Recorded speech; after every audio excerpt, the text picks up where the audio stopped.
you're like, 16. wow. Yeah. Firstly, you talk in percentages. That's hot, daddy. TheSmartLocal.com. Hi guys! Welcome to another episode of AskTSL. So we asked you guys to send in your money-related questions and we're going to answer them today. Alright, let's go! Money. Are you a saver or a spender? I was once a big spender. You know, like, hey, big spender. But then as I age, I became more of a saver. Similarly, I used to spend a lot because I used to travel quite a bit. But then now because like COVID hit, right? I can't really spend much. But I think I do spend and save like 50%. I have always been a saver since I was a wee little child. I remember when I was 8 years old, right? I wanted to compete with my friend to see who can fill up the piggy bank faster. Wow. What a nerd. I think up till today, I'm still a very much more a saver than a spender. Let's be real here, I'm a big spender. If you will refer to this other episode, whatever is remaining is paycheck to paycheck really. It's just like, wow! How much do you save or spend per month? So I save 70% of my income and I spend 30%. Wow, that's quite mad eh. I have to say because my savings are like 30 to 40%. So it's the flip. Oh. I do say that I spend the remainder, but I don't just spend on frivolous things. But he did just buy a full box, right? Of about like what, 10 packets of wet tissue. Correct, because I'm always for utility items that can last forever. That makes sense, okay? For all my wet tissue fam out there, y'all will understand. Y'all need a wet tissue and you don't have it, right? That feeling is shitty. Literally. That one is What are the top 3 things that you spend your monthly income on? I barely shop, but the thing that I always spend on is food. Like you look at my statements, like my bill statements, it's like, oh, this restaurant, that restaurant. But she reminds me of Sue because she also spend like a lot on food. How do you track your earnings and spendings? Now that I'm older, I just look at my statements at the end of every month just to take a look and ensure that everything is being recorded correctly. That there are no ill inputs, no items that are not mine. I think that's the thing like I'm very scared of because like sometimes when you keep using your card overseas, especially there might be like double transactions, right? So for me, I do check my transactions like every few days actually. How was it like paying taxes for the first time? It's like pay law, like got no choice. No choice. But It's like you pay the tax, right? Then it's like one part of the esplanade that kind of bill. Like one cone for you, one Yeah, one cone. cone for you. Have you tried investing? Why or why not? So I'm someone who doesn't invest money because like I never knew about investments. I think like till a couple of months ago actually. So I'm still in the research phase. You know, I don't like to step into things without knowing them. For sure. The first investment I ever made was when I was in school. I think I was 20. And the first investment I made was with a robo-advisory because I knew that I had cash on hand. So I was working, right? I was saving up to pay for school because tuition fees, they will bill you at the start of every semester, which meant that all the money I was accumulating for the 3-4 months, right, was sitting in the bank as cash.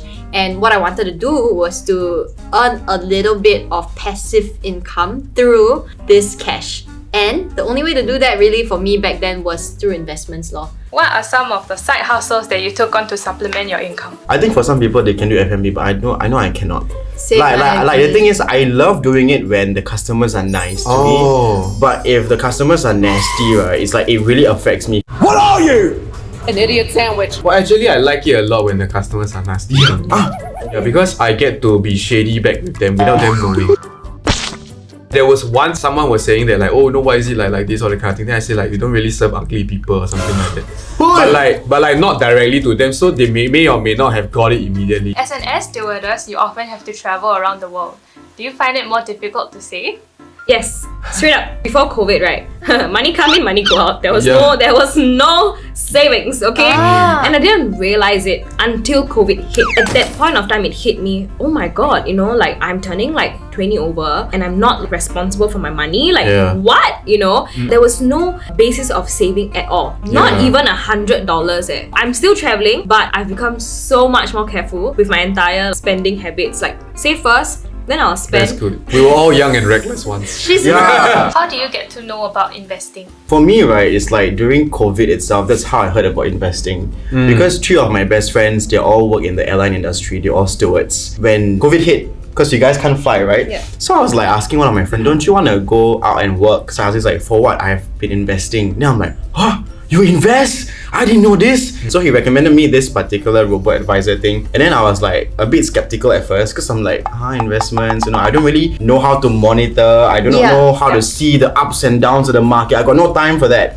He was like, oh no, you just put in your money there, and then depending on your portfolio, depending on the risk that you choose, then you will see it grow over time eventually.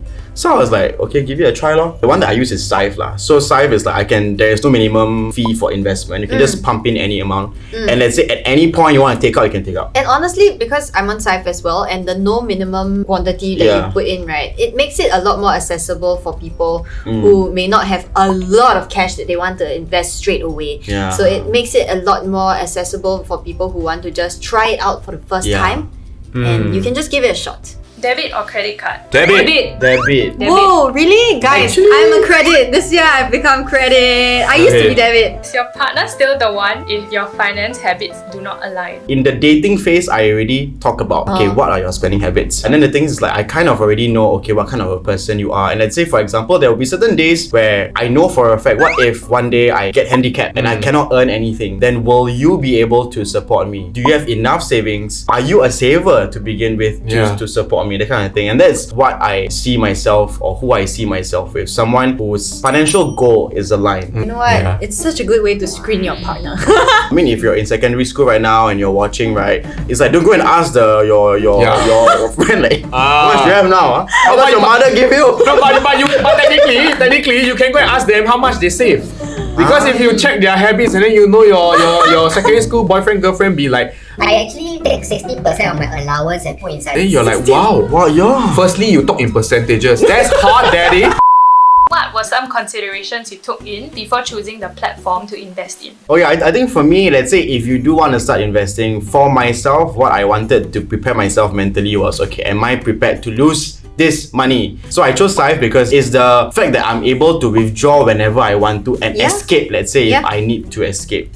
So that was me, like the low barrier of entry and exit. Yeah. So I do put my money in several places, right? So one of them is also happens to be Syfe. And the reason why I feel confident putting my money with them is, firstly, right, when I first started investing with them, they really sat me down for like a 30-minute call. And I just had all the liberty to ask this guy on the call. I really asked him, and then I even asked what he do before he joined Syfe all that, just to see like what's his background and Got his credibility about this one. So I really asked him, and then I just asked him to break down all the different portfolios so that he can kind of walk me through what they mean and what they will mean for my money. And what it means is also I know kind of what the outlook is for whatever I'm investing into. I also know that Syfe is regulated by MAS. So it's like not just credibility with the guy I'm talking to. It's just overall the platforms did have a lot of credibility for me. Share some tips to save money or manage finances. So I think one very good tip, which I think cannot be emphasized enough, right, is that when you are saving, it must be a deliberate process and you must always save first before you spend. I feel like this is damn basic to say, but I feel like I need to say, because if I were young me, right, this was something that I didn't learn until quite late. You put away your money that you're gonna save first. So this savings amount, you can go into saving for a rainy day. You can split that into things like robo-investing, which is like bank but better. A way that you can limit your expenditure.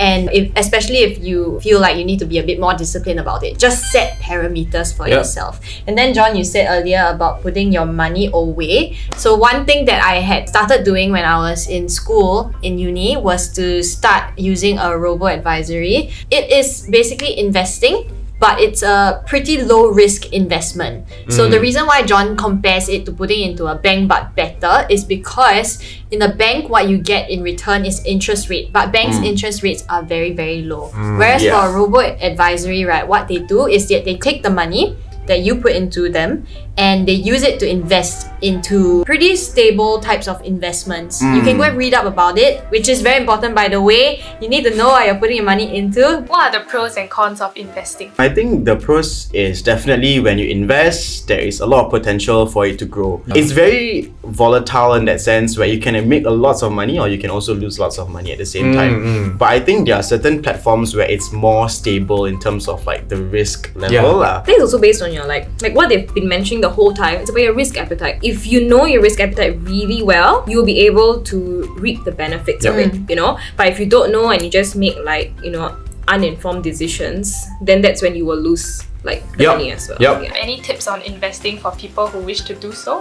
So when you're mentally not ready, do not like just follow blindly because someone Yeah. tells you to do it. Yeah. The minute you do that, you will regret it. So besides investing early, investing when you are ready is more important because you can be like I can put in and wait for it to grow, but you put it at the wrong place. Yes. Then it might just like Ah. dip somewhere Yeah. also what. So Yeah. make conscious decisions. Don't just follow blindly. Yeah, I think another tip is to go and read up about different platforms to understand how these different platforms work and how they can serve your needs and your wants when it comes to investing. Because different platforms and different types of investments bear different risks. And the risk will pretty much determine how much money you can gain or lose, right? For my robo-advisory side, right, I put most of my money there actually. Just because I don't need to spend time staring at charts. They do it for me. It's suitable for people who are just starting out with investments, correct. beginners and Beginner whatnot. lah. Yeah. Oh, yeah, Something yeah. you can consider yourself. Yeah, honestly, I have been considering Yeah. it. So I was like waiting for this video so I can like listen to people from different walks You of life, do. you know. Then only you can like make your own conscious decision. You Yeah. don't just follow one person and then just go for Yeah. it. Yeah. Thank you guys for watching this episode of AskTSL. And to find out more about how you can kickstart your investing journey with Saif, check the links down below on the description box. Don't forget to like, share, and subscribe. Ring the notification bell and watch our other videos over there. Bye-bye!